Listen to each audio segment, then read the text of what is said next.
खुश आमदीद शहजादी। ये कितना अच्छा सरप्राइज है। क्या तुम अंदर आना पसंद करोगी? मैं तुम्हारे लिए दरवाजा खोलता हूं।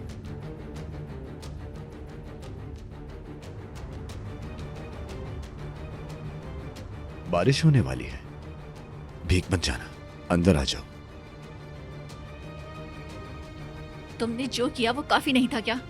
तुम हमसे अब और क्या चाहते हो? तुमसे?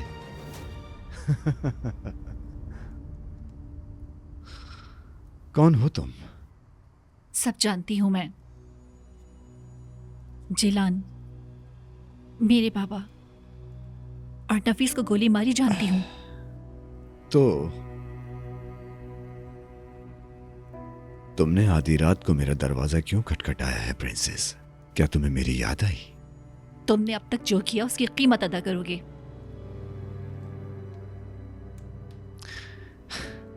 तुम, यानी तुम और कलीली सुबह से लेकर शाम तक यही जुमला बार बार कहते रहते हो। नतीजा सिफर, सिर्फ और सिर्फ सिफर। और कौन मुझसे इसकी कीमत वसूल करेगा? तुम करोगी?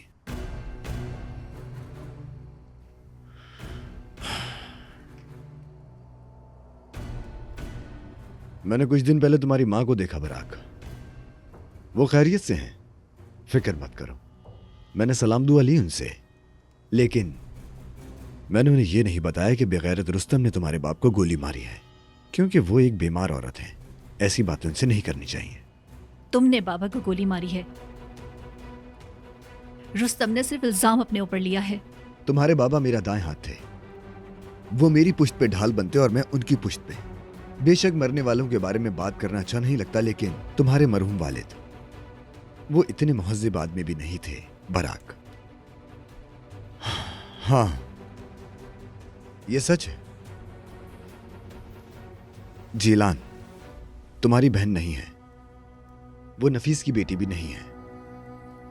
ठीक है, तुम्हारे बाबा ने जेलान को लाकर तुम्हारी गोद में यह कहकर डाल दिया कि वो मेरी बेटी है।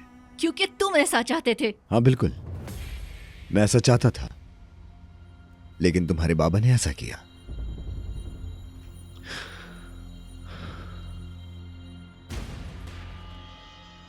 तुम उस पर इल्जाम लगा रही हो जिसने ये चाहा, और जिसने ये किया उस पर नहीं। अपने प्यारों के लिए इतनी भी अंधी मत हो जाओ बराक। तुम एक दिमागी मरीज हो विदात। ये अल्फाज तुम जैसी खूबसूरत और जवान औरत को ज़ेब नहीं देते। तुम्हारे दिमाग में गंदगी भरी है। जानती हूँ ईद को भी तुमने ही अगवा किया है। क्या? अब ये गंदा खेल खेलना बंद करो। मुझे यकीन है ईद भी तुम्हारे पास है। अच्छी तरह जानती हूँ ये भी तुम्हारी कोई चाल है। बराक, ये तुम क्या बकवास कर रही हो? ईद कहाँ है? बराक, मेरा बेटा कहाँ है? कहाँ है मेरा बेटा?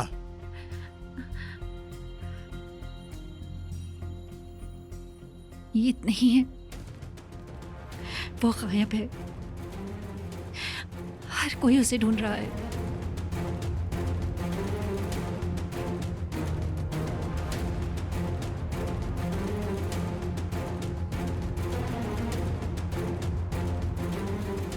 अंदर जाओ, तुम अंदर जाओ।